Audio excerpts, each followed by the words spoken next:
अस्सलाम वालेकुम। कैसे हैं आप सब? Come to back my channel Kingsology. आज की इस वीडियो में मैं आपको डाइजेस्टिव सिस्टम के बारे में बताऊंगी। साथ में उसके कुछ पार्ट्स जो हैं, कुछ उसके ऑर्गन्स जो हैं उनको डिस्कस करेंगे एंड उनकी जो फंक्शनिंग है उसको डिटेल से पढ़ेंगे। तो वीडियो को स्टार्ट करने से पहले मेरे चैनल को सब्सक्राइब करें। अगर आपको वीडियो अच्छी लगती है तो इसको लाइक करें एंड शेयर करें। तो स्टार्ट करते हैं। सबसे पहले हमारे पास आ जाती है ऑरल कैविटी। ठीक है, ऑरल कैविटी जो है ये माउथ वाला जितना पोर्शन है उसको हम इसके अंदर डिस्कस करेंगे। फिर एसोफेगस देखेंगे, इसके अंदर जो पेरिस्टाल्टिक मूवमेंट चल रही हैं उनको डिस्कस करेंगे। देन हम स्टोमक देखेंगे, स्टोमक के पार्ट्स देखेंगे, उसकी बॉडी देखेंगे, उसके जो स्फिनेक्टर्स मसल्स हैं या जितनी भी वहाँ पे चीज़ें हैं उन सबको देखेंगे, उसकी लेयर्स को देखेंगे, उसके एंजाइम्स को चेक करेंगे। देन गल ब्लैडर एंड लिवर का जो फंक्शन है उनको भी हम देखेंगे। पेंक्रियास का जो फंक्शन है वो क्या क्या फंक्शन परफॉर्म कर रहा है, किस तरह से वो आके हेल्प कर रहा है। ठीक है, फूड डाइजेशन में, तो इसको भी हम डिस्कस करेंगे। स्मॉल इंटेस्टाइन के जो पार्ट्स हैं, ठीक है, यानी जो उसकी बेसिकली 3 पार्ट्स हैं उनके बारे में देखेंगे। एंड जो लार्ज इंटेस्टाइन है उसको भी चेक करेंगे। एंड ये जो अपेंडिक्स होती है ये क्या चीज़ है और इसका क्या रोल आ रहा है और इसको वेस्टिजियल ऑर्गन क्यों कहते हैं। देन लार्ज इंटेस्टाइन के जो पार्ट्स हैं एंड आखिर में रेक्टम एंड एनस, इनको देखेंगे। एंड उसके कुछ जो है ना हम डिसऑर्डर भी पढ़ेंगे कि ऐसी कौन कौन सी बीमारियां हैं जो डाइजेस्टिव सिस्टम की हो जाती हैं बॉडी के अंदर। ठीक है, और बाद में वो बहुत ज़्यादा तकलीफ दे होती हैं और उनसे हम कैसे बच सकते हैं, उनका ट्रीटमेंट क्या होगा। तो ऐसी कौन सी फूड है जिसको हम यूज़ करके उन सारी बीमारियों से बच सकते हैं। तो ये सब कुछ हम वीडियोज़ के अंदर डिस्कस करेंगे। तो अगर देखा जाए तो इसके जो ऑर्गन्स हैं वो बहुत ज़्यादा हैं। ठीक है, एंड हर ऑर्गन के अंदर बहुत ज़्यादा डाइवर्सिटी है, मतलब उसके अंदर बहुत सारे पार्ट्स हैं, उनके डिफरेंट फंक्शंस हैं, उनके डिफरेंट एंजाइम्स हैं और पता नहीं बहुत सारी चीज़ें हैं। जिसकी वजह से क्या होगा कि हम क्या करेंगे, रोज़ जो है ना हर मतलब वीडियो जो है इतनी लॉन्ग वीडियो नहीं बना सकती मैं। तो ऐसा करेंगे कि रोज़ एक एक वीडियो के अंदर ना एक एक ऑर्गन को डिटेल में डिस्कस करेंगे। तो आज जो हमारा बेसिक जो ऑर्गन होगा जिसको हम डिस्कस करने वाले हैं, ठीक है, वो माउथ होगा। ठीक है, माउथ के अंदर जो उसकी टीथ हैं, जो उसकी टंग है, जो उसके टेस्ट बड्स हैं, जो सैलिवरी ग्लैंड्स हैं, उन सबको हम आज की वीडियो जो है ना उसके अंदर मुकम्मल डिस्कस करेंगे। तो नेक्स्ट जो वीडियो होगी उसके अंदर ओएसोफेगस जो है उसको डिस्कस करेंगे। फिर नेक्स्ट स्टोमक होगा, उसके बाद ये स्मॉल इंटेस्टाइन होगी, लार्ज इंटेस्टाइन होगी एंड बाकी जो इसके एसेसरी ऑर्गन्स हैं जैसे कि लिवर है, गॉल ब्लैडर है, पेंक्रियास है, तो इनको भी इसी तरह से डिस्कस किया जाएगा डिफरेंट वीडियोज़ के अंदर। तो वीडियो को स्टार्ट करते हैं। तो फर्स्ट हम जो है पहले ये देखेंगे कि ये जो जीआईटी है इसके फंक्शंस क्या होते हैं। जीआईटी जो होता है ना ये डाइजेस्टिव सिस्टम को ही बोल रहे होते हैं। ठीक है, इसमें हम जो जी है वो यूज़ होता है गैस्ट्रो के लिए, आई यूज़ होता है इंटेस्टाइन के लिए एंड टी यूज़ होता है ट्रैक के लिए, गैस्ट्रो इंटेस्टाइनल ट्रैक। ठीक है, जब हम ये बात करते हैं ना जीआईटी की, मतलब यही होता है कि हम डाइजेस्टिव सिस्टम की बात कर रहे हैं। उसकी फंक्शनिंग जो है ना उसका भी हम डिस्कस करेंगे। सबसे पहला काम होता है इंजेशन। इंजेशन का मतलब होता है किसी फूड मटेरियल को आप बॉडी के अंदर लेके जा रहे हो। फूड में कोई भी, वो लिक्विड भी हो सकता है, सॉलिड भी हो सकता है, सॉफ्ट हो सकता है, हार्ड हो सकता है, किसी फॉर्म में भी हो सकता है। फिर उसके बाद हम कहते हैं प्रपोल्शंस। मीन्स कि आप उसको क्या कर रहे हो, उसको मिक्स कर रहे हो, उसकी मूवमेंट करवा रहे हो, उसको कहीं से लेकर कहीं पहुंचा रहे हो। ठीक है, अगर माउथ में है तो आपने माउथ से लेकर उसको लार्ज इंटेस्टाइन तक, रेक्टम तक, एनस तक पहुंचाना है। तो वो सारी जो मूवमेंट चल रही होंगी उसको हम कहते हैं प्रपोल्शंस। ठीक है, देन उसकी डाइजेशन कर रहे हो। डाइजेशन आप किसी भी तरीके से कर सकते हो, मैकेनिकली भी हो रही है। ठीक है, और उसकी जो है ना केमिकली भी हो रही है। एंजाइम्स भी आप यूज़ कर रहे हो, केमिकल्स यूज़ कर रहे हो चीज़ों को डाइजेस्ट करने के लिए, उनको सेट करने के लिए। तो ये भी इसके फंक्शंस में आ जाता है। देन आप क्या कर रहे हैं, उसकी एब्जॉर्प्शन करते हो। एब्जॉर्प्शन जो होती है वो स्मॉल इंटेस्टाइन के लेवल पे होना स्टार्ट हो जाती है, चाहे वो फैट्स हैं, कार्बोहाइड्रेट्स हैं या फिर वो लिपिड्स हैं, प्रोटीन्स हैं, उन सब की डाइजेशन जो है ना वो स्टार्ट हो जाती है एंड उनकी अब्जॉर्प्शन जो है वो सारी की सारी जाके ना स्मॉल इंटेस्टाइन के लेवल पे हो जाती है। अगर कोई चीज़ बच भी जाती है तो वो जाके जो होता है लार्ज इंटेस्टाइन वहाँ पे हो जाती है। और बिल्कुल जो वेस्ट मटेरियल होता है जो कि बिल्कुल फजूल होता है और उसको बॉडी से रिलीज़ करना ज़रूरी होता है, उसके अंदर हार्मफुल बैक्टीरिया हो सकते हैं, उसके अंदर कुछ ऐसे टॉक्सिक मटेरियल हो सकते हैं जो लिवर ने प्रोड्यूस किए हैं या लिवर ने डिटॉक्सिफाइंग किया है मटेरियल को। तो उसके जो प्रोडक्ट्स वगैरह हैं या उन सबको रिलीज़ करना है, जैसे यूरिया है। ठीक है, तो क्या होगा, या अमोनिया वगैरह आ रहा है, तो उन सबको वहाँ से रिलीज़ करना है। जिसकी वजह से क्या होगा कि उसको हम पोर्शन को हम क्या कहेंगे, ये क्या है, ये एलिमिनेशन है, ये रेक्टम में चीज़ जमा होती है एंड से बाहर निकल जाती है, इसको हम डेफिकेशन भी बोल रहे होते हैं। अब इसकी भी कुछ डिजीज़ेज़ हैं। ठीक है, अब इसकी वजह से क्या होती है कि एक पाइल्स डिजीज़ होती है वो हो जाती है एंड साथ में कॉन्स्टिपेशन जो होती है ना वो भी हो जाती है। इनके बारे में भी हम फर्दर डिस्कस करेंगे कि ये डिजीज़ेज़ क्या होती हैं और कैसे हो जाती हैं। सबसे पहले अगर हम माउथ देखते हैं तो माउथ में हमारे पास जो है ना कनेक्टिव टिश्यू आ जाते हैं। ठीक है, कनेक्टिव टिश्यू जो होते हैं उनको हम बेसिकली लिप्स बोल रहे होते हैं। ये कवरिंग होती है डाइजेस्टिव सिस्टम की, ताकि इसके अंदर कोई बैक्टीरिया, कोई हार्मफुल चीज़ें जो है वो अंदर ना जा सकें, ठीक है? इसलिए ये इसकी प्रोटेक्शन के लिए यहाँ पे मौजूद होते हैं। एंड उसके बाद जैसे ही ओपन होता है, लिप्स ओपन होते हैं या माउथ ओपन होता है, तो उसमें हमें टीथ नज़र आते हैं। टीथ ग्राइंडिंग के लिए यूज़ हो रहे होते हैं, चीज़ों को कट करने के लिए यूज़ होते हैं। एंड ये गम्स पे प्रेजेंट होते हैं। यहाँ पे 2 टाइप्स के जॉज़ होते हैं, एक अपर जॉ होता है और ये एक लोअर जॉ होता है, ठीक है? और जो अपर जॉ होता है, ठीक है, ये वाला जॉ जो है ना, ये फिक्स होता है, ये हिल नहीं सकता। लेकिन जो लोअर जॉ होता है ना, ये हिल सकता है, ठीक है? ये ऊपर नीचे मूवमेंट कर सकता है, ठीक। ये फिक्स नहीं होता, लेकिन जो ऊपर वाला है वो फिक्स होता है। इसके अलावा यहाँ पे 2 तरह के पैलेट्स होते हैं, एक हार्ड पैलेट होता है, एक सॉफ्ट पैलेट होता है, ठीक है? हार्ड पैलेट जो है ना वो इंटीरियर साइड पे होता है, सॉफ्ट पैलेट जो होता है वो पोस्टीरियर साइड पे होता है, मतलब पीछे वाली साइड पे होता है। इसके अलावा यहाँ पे टॉन्सिल्स होते हैं, ठीक है? ये इस तरह से ये दोनों टॉन्सिल्स हैं, ठीक है? एंड इनकी भी कुछ डिजीज़ेज़ हो जाती हैं, इनकी वजह से भी लोग काफ़ी बीमारियों में मुब्तला हो जाते हैं, उनको टॉन्सिल्स हो जाते हैं, उनकी स्वेलिंग हो जाती है एंड सम टाइम ब्लीडिंग भी स्टार्ट हो जाती है। तो इसको भी हम डिस्कस करेंगे कि ये कौन-सी डिज़ीज़ है, इसमें कैसे हो रहा है ये सब कुछ। एंड यहाँ पे टंग है, इधर क्या होता है कि ये देखिए, इसके ऊपर ना यूँ इस तरह बहुत सारे टेस्ट बड्स होते हैं, ठीक है? ये डिफरेंट जायके जो होते हैं, डिफरेंट जो टेस्ट आ रहे होते हैं, वो इन टेस्ट बड्स की वजह से हम महसूस कर सकते हैं। एंड टेस्ट बड्स का ये सीन है कि जो टेस्ट बड्स होते हैं ना, वो 8 टू 10 ईयर के बाद चेंज हो जाते हैं, मॉडिफाई हो जाते हैं, आप ये कह सकते हो। मतलब अगर आपको 8 साल 10 साल पहले कोई चीज़ पसंद नहीं थी, तो वो क्या होगा कि अगर 8-10 साल बाद आप उस चीज़ को टेस्ट करोगे ना, तो वो आपको अच्छी लगना शुरू हो जाएगी। जैसे मैं हूँ, तो मुझे बचपन में मिल्क बिल्कुल नहीं पसंद था, मैं नहीं पीती थी। चाहे कुछ भी हो जाए, मुझे मतलब वॉमिटिंग हो जाती थी, मैं जैसे ही पीती थी। लेकिन अब वो मुझे अच्छा लगना शुरू हो गया। शायद वो उसकी एज का डिफरेंस आया है। एंड उसके बाद क्या है कि वो चीज़ टेस्ट बड्स होते हैं ना, वो चेंज हो जाते हैं, मॉडिफाइड हो जाते हैं। इसी तरह उस वक़्त ये मटन, बीफ मैं नहीं खा सकती थी। मुझे मतलब मैं देख भी नहीं सकती थी इनको। और मैं दालें वग़ैरह ज़्यादा खाती थी। मैं मतलब किसी किस्म का कोई मीट नहीं खाती थी। लेकिन अब मुझे ना मतलब हैन भी बहुत पसंद है, मुर्गी बहुत शौक से खाती हूँ एंड मुझे फ़िश भी पसंद है एंड बीफ वग़ैरह भी, उनके कबाब वग़ैरह वो मैं बहुत शौक से खाती हूँ। पहले मैं ये चीज़ें नहीं खाती थी। तो मीन्स के टेस्ट बड जो होते हैं ये चेंज हो जाते हैं। एंड बस यहाँ पे ये एक है, आप इसको कह सकते हो बोला। एंड ये इस तरह से होती है, ये भी एक कनेक्टिव टिश्यू होता है, ठीक है? एंड इसका जो बेसिक फंक्शन होता है, ये क्या करती है, जो आ रही होती है लेयरनेक्स, सबसे पहले आती है फेयरनेक्स, फेयरनेक्स के बाद आती है लेयरनेक्स, ठीक है? अब लेयरनेक्स के बाद आगे आ जाएगी ट्रेकिया, वो सारा हो जाएगा रेस्पिरेटरी सिस्टम। लेकिन अगर हम बात करते हैं डाइजेस्टिव सिस्टम की, तो सबसे पहले हमारे पास आ जाती है फेयरनेक्स, उसके बाद आती है ओइसोफेगस, ठीक है?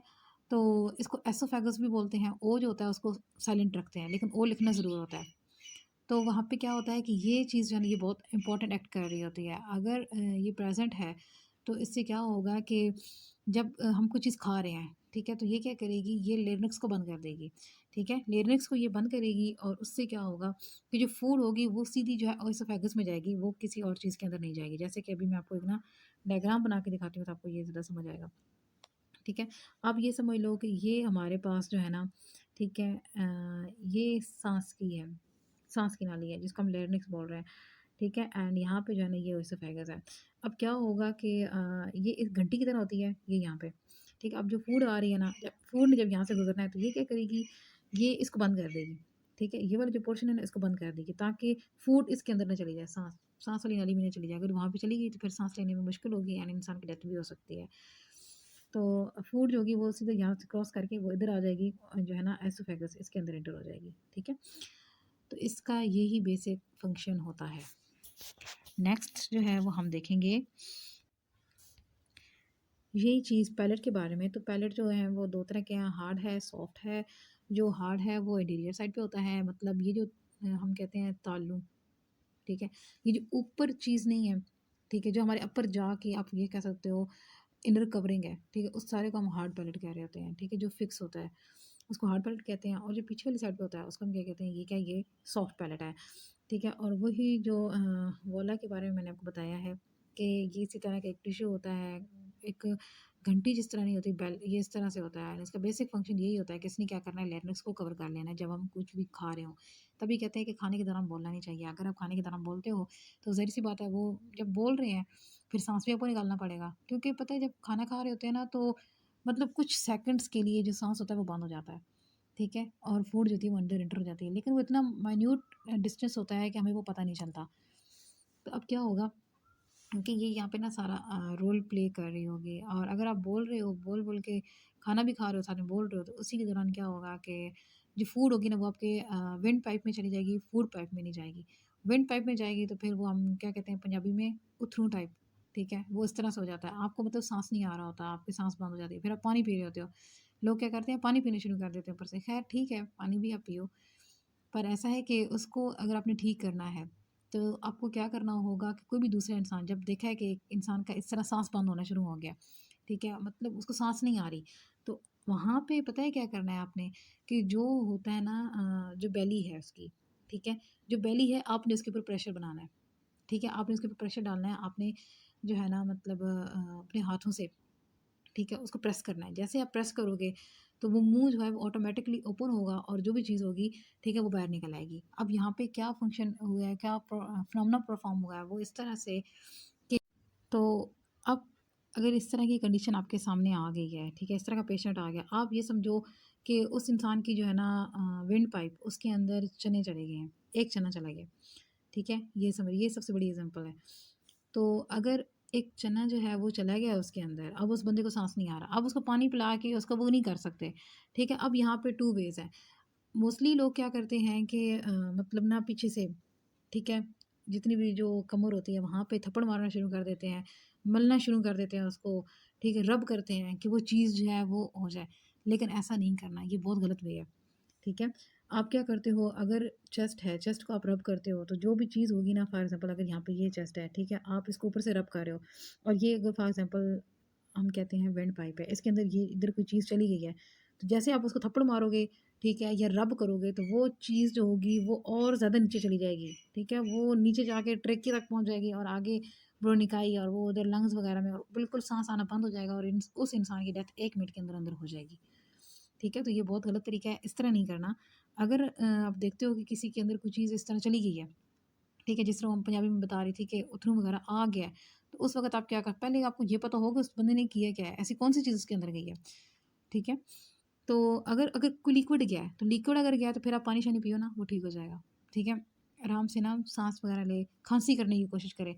कफ़िंग जैसे वो करेगा तो वो जो ना भी लिक्विड होगा वो उसकी जितनी भी जो विंड पाइप उससे बाहर निकलेगा एंड वो ठीक हो जाएगा। लेकिन अगर ऐसा नहीं हो रहा, तो आप क्या करोगे कि आप सिंपल जो है ना, ठीक है, उसकी जो बेली है, फॉर एग्ज़ाम्पल जैसे मैंने आपको बताया कि अगर कोई चना चला गया है, तो ये बेली है एंड ये आप देख लो कि ये इस तरह रिब्स यहाँ पे प्रेज़ेंट है, ठीक है। तो आपने क्या करना है कि उस इंसान की जो है ना, ये वाली जो बेली वाली रीजन है, ठीक है, इसको आपने प्रेस करना है, ठीक है।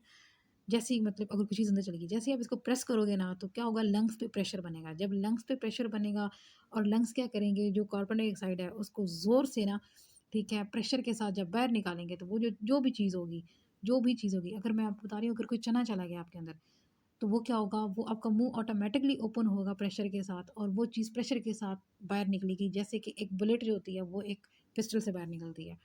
ठीक है? तो ये ईज़ी वे है, आप इस तरीके से किसी इंसान की जान बचा सकते हो, अगर आपके इर्द-गिर्द कोई ऐसा वाक़या हो गया तो। अच्छा ख़ैर नेक्स्ट अभी हम और डिस्कस करते हैं। तो नेक्स्ट टंग की बात करेंगे तो इसके ऊपर क्या होते हैं टेस्ट बड्स होते हैं, ठीक है? ये इस तरह से होती है एंड इसके भी बहुत सारे फंक्शंस होते हैं। ये क्या करती है, ये फूड को रोल करती है, ठीक है? सबसे पहले जो फूड को लुब्रिकेट करने में हेल्प करती है, फूड को रोल करके उठा के प्री मोलर के पास भेजती है, फिर मोलर के पास भेजती है। जो टीथ होते हैं ये मैं आपको आगे डिस्कस करके बताऊँगी कि प्री मोलर कौन से हैं, मोलर कौन से हैं, कैनाइन कौन से हैं एंड इंसाइज़र्स कौन से हैं। तो ये क्या करेगी उनको ना मतलब रोल करके फूड को पीछे भेजेगी। जब वो मुकम्मल तौर पे वहाँ से हो जाएँगे, ग्राइंड हो जाएँगे एंड देन उसको क्या करेगी फूड को फिर रोल करके वो पीछे फेरनेस की तरफ भेजेगी और फेरनेस से फिर वो जो है ना एसोफेगस के अंदर वो एंटर हो जाएगी। ठीक है? इसलिए फूड को रोल करके इधर से उधर, उधर से इधर मूवमेंट करवानी है। उसके अलावा ये स्पीच में हेल्प है, मतलब जितनी भी स्पीच जो हम बोल रहे थे वो अपनी ज़ुबान की वजह से बोल रहे होते हैं। ठीक है? जब ये ऊपर-नीचे मूव करती है तो उसकी वजह से क्या होता है कि हम बोल पाते हैं एंड इसके ऊपर टेस्ट बड्स होते हैं, ठीक है? इस तरह से ना डिफरेंट टेस्ट बड्स होते हैं, इसके अंदर छोटे-छोटे उभार होते हैं, ये आप खुद भी देख सकते हो। आप अपनी टंग देखोगे ना तो उसके अंदर ये आपको छोटे-छोटे उभार नज़र आएँगे। अब डिफरेंट टेस्ट बड्स होते हैं ना, ठीक है? ये डिफरेंट चीज़ों के लिए होते हैं, मतलब डिफरेंट ज़ायके जो है उनके लिए हैं। तो यहाँ पे जो पहला है मैं आपको दिखाऊँ, जो इस तरह का है ना, ठीक है? जो इस साइडों पे होते हैं, ठीक है? साइडों पे नमकीन होते हैं। जो यहाँ पे फर्स्ट होते हैं ना, ठीक है? ये मतलब आप ये कह स्वीट के लिए होता है और जो इतना कड़वा जायका होता है वो हमें पीछे लगता है। तभी ये होता है कि जब हम कोई कड़वी मेडिसिन ले लेते हैं, ख़ास तौर पे फ्लैजल, ठीक है? फ्लैजल की अगर आप टैबलेट ले लो फिर तो कोई नहीं मसला, लेकिन अगर आप उसको सिरप की फ़ॉर्म में ले रहे हो तो फिर आपको पता लग जाएगा। वो कहते हैं ना 4 तबक जो है वो रोशन हो जाएँगे। जैसे ही वो लेते हैं तो इतनी कड़वी वो लगती है, इतनी कड़वी लगती है, इतनी कड़वी लगती है, लोगों को मोस्टली वॉमिटिंग हो जाती है उस पे, ठीक है? और वो सारी कड़वी कहाँ पे लग रही होती है? वो इधर लग रही होती है पीछे। अगर चलो फ्रंट पे लगे ना, ठीक है, जल्दी से बस लें और ख़त्म करें, लेकिन उसका जो टेस्ट है वो बाद में भी आता रहता है, इतनी वो कड़वी होती है। तो यहाँ पे पीछे वाली साइड पे जो होगा ना वो सारा कड़वा होगा एंड साइडों पे नमकीन होगा। तभी तो हमें नमकीन ज़्यादा पसंद होता है। मोस्टली लोगों को नमकीन ज़्यादा पसंद होता है, वो साइडों पे उसके सारे टेस्ट बड्स होते हैं वो ज़्यादा होते हैं। नेक्स्ट जो है वो है टीथ, ठीक है? ये भी माउथ के अंदर इम्पॉर्टेंट पार्ट है। अब टीथ में क्या होता है कि जो टीथ हैं वो क्या कर रहे होते हैं, वो बेसिकली जो जितनी भी फूड होती है उसकी ब्रेक डाउन कर रहे होते हैं, ठीक है? उसको ब्रेक करना, उसको ग्राइंड करना, ये सारा का सारा टीथ का काम होता है। अब टीथ जो है ना, अब इनकी हम डिफरेंट काइंड्स पढ़ेंगे। तो टीथ जो है ये फूड को क्रश करेंगे, कट करेंगे, ठीक है? एंड इनका जो बेसिक फंक्शन जो है ना, वो इनकी टाइप्स पे डिपेंड कर रहा होता है कि टीथ जो है वो किस टाइप के हैं, ठीक है? वो किनाइन है, इंसाइज़र है, प्रीमोलर है या मोलर है। एंड उसके अलावा भी इनकी 2 टाइप्स और होती हैं, एक होते हैं परमानेंट और एक होते हैं प्राइमरी। मतलब आप प्राइमरी और सेकेंडरी भी बोल सकते हो, ठीक है? तो जो प्राइमरी टीथ होते हैं वो होते हैं दूध के दाँत। जैसे हम कहते हैं ना बच्चों में दूध के दाँत आ गए हैं, ठीक है? तो उनको हम क्या कहते हैं, ये कौन से हैं? ये इनके प्राइमरी हैं, ठीक है? एंड ये जो होते हैं ये 7 से 8 ईयर तक होते हैं, उसके बाद ये ख़त्म हो जाते हैं, टूटने शुरू हो जाते हैं और उसके बाद परमानेंट टीथ आते हैं जो कि लाइफ़ टाइम चलते हैं। लेकिन ये लाइफ़ टाइम नहीं भी चलते, ठीक है? अगर आप चॉकलेट्स वगैरह बच्चों को ज़्यादा दे रहे हो, ज़्यादा चॉकलेट्स वगैरह खा रहे हैं, मीठा ज़्यादा खा रहे हैं तो दाँत ख़राब हो सकते हैं एंड वो दोबारा दाँत नहीं निकलते। जो परमानेंट एक दफ़ा गया वो बस गया। अगर आपको लगवानी भी है तो फिर आपको आर्टिफ़िशियल जो है ना वो लगवाने पड़ेंगे। एंड जो परमानेंट टीथ होते हैं, ठीक है? उनके जो टोटल नंबर होता है वो आप ये कह लो कि 32 होता है, ठीक है? 32 इनका नंबर होता है, लेकिन डिफरेंट पीपल्स में इनका नंबर डिफरेंट होता है। वैसे बेसिकली होना तो 32 चाहिए, लेकिन क्या होता है कि कई लोगों की अकल की दाढ़ जो होती है, ठीक है? जो सबसे लास्ट वाली दाढ़ें होती हैं वो बहुत लेट आती हैं। कईयों की 35 की एज में आती हैं, कईयों को 42 की एज में आती हैं, लेकिन मेरे जैसी बंदी जो है इसकी तो 20 ईयर की एज में आ गई थी एंड वो ख़राब भी हो गई और वो निकाल भी दी, ठीक है? तो अभी मेरे जो टीथ हैं वो 28 हैं, ठीक है? तो मतलब डिफरेंट लोगों के अंदर डिफरेंट होते हैं, क्योंकि वो बाद में निकलवा भी देते हैं, कईयों के वैसे निकलते ही नहीं हैं, कईयों को बहुत छोटे से निकलते हैं, सिर्फ़ कनकनियाँ सी जो है ना वो निकलती हैं, बस छोटे-छोटे पीसेस उनके आते हैं। तो इस तरह से ये डिफरेंट हो सकते हैं, लेकिन अगर आप एक दफ़ा आपने निकलवा दिए तो फिर निकलवा दिए, उसकी जगह आपको आर्टिफ़िशियली लगाने पड़ेंगे, अदरवाइज़ उसका कोई चांस नहीं है, कोई मतलब हो ही नहीं सकता कुछ भी। नेक्स्ट क्या है कि इनके हम ना कुछ परमानेंट टीथ जो हैं उनकी टाइप्स देखेंगे। तो जो सबसे फ्रंट वाले होते हैं उनको हम कहते हैं इंसाइज़र, ठीक है? जो सबसे ना यूँ इस तरह फ्रंट वाले होते हैं चौड़े-चौड़े, ठीक है? ये तकरीबन 4 होते हैं, ठीक है? और नीचे वाले जो होते हैं ना वो थोड़े ऐसे ऐसे लंबे-लंबे थोड़े से होते हैं। तो ये क्या है, ये जो है ना ये इंसाइज़र आ जाते हैं, ये कटिंग के लिए होते हैं। जैसे कि अगर आप एप्पल खा रहे हो तो उसको यूँ आप करते हो ना, कट करते हो, ठीक है? तो ये कटिंग के लिए यूज़ होते हैं एंड इसके अलावा इसकी साइडों पे ना थोड़े लंबे-लंबे होते हैं। कई लोगों के अभी भी लंबे होते हैं, ठीक है? कई लोगों के इतने ज़्यादा प्रोमिनेंट नहीं होते। वैसे ये मोस्टली होते तो जैगुआर के हैं या लेपर्ड के हैं, जो चीता वगैरह होते हैं उनके, या लायन जो होते हैं उनके होते हैं, क्योंकि उन्हें पता है चीर-फाड़ करनी होती है, टीयर करना होता है मीट को, उनके लिए यूज़ होता है। तो मोस्टली ह्यूमन्स जो होते हैं इनके अंदर भी होते हैं, लेकिन इनकी जो नंबर होता है ना वो 2 होता है। 2 ऊपर वाली साइड पे होते हैं, 2 नीचे वाली साइड पे होते हैं, ठीक है? ये 2 जॉज़ है ना, अब हम ये कह सकते हैं, एक होता है अपर जॉ और एक होता है लोअर जॉ। अपर जॉ पे भी 2 होंगे, लोअर जॉ पे भी 2 ही होंगे। देन जो है वहाँ पे आ जाएँगे प्रीमोलर। प्रीमोलर उसके पीछे होंगे, वो फूड को क्रश करेंगे और उसके बाद आ जाएँगे मोलर। मोलर जो होंगे वो जितनी भी फ़ीड है, जितना भी चीज़ें हैं, ठीक है? तो उसको क्या करेंगे, वो ग्राइंड करेंगे। अब इनका जो स्ट्रक्चर होता है वो थोड़ा-सा इस तरह से होता है, ठीक है? ये इस तरह से होंगे और इनके दरमियान ना कप्स होंगे। आप बेशक अपना मुँह खोल के आराम से अपनी टीथ भी देखो, तो ये जो होंगे मोलर होंगे, ठीक है? इनके अंदर ये इस तरह कप्स होंगे और ये कप्स किस लिए बने होते हैं? ये इसको जो है ना ग्राइंड करने के लिए बने होते हैं, ताकि फूड जो हो वो अच्छे से ग्राइंड हो जाए। क्योंकि आगे जितना भी है वो सारा पार्ट जो है वो सॉफ्ट पार्ट है। एसोफेगस बहुत सॉफ्ट सी होती है, नरम सी होती है, पोलाइट सी।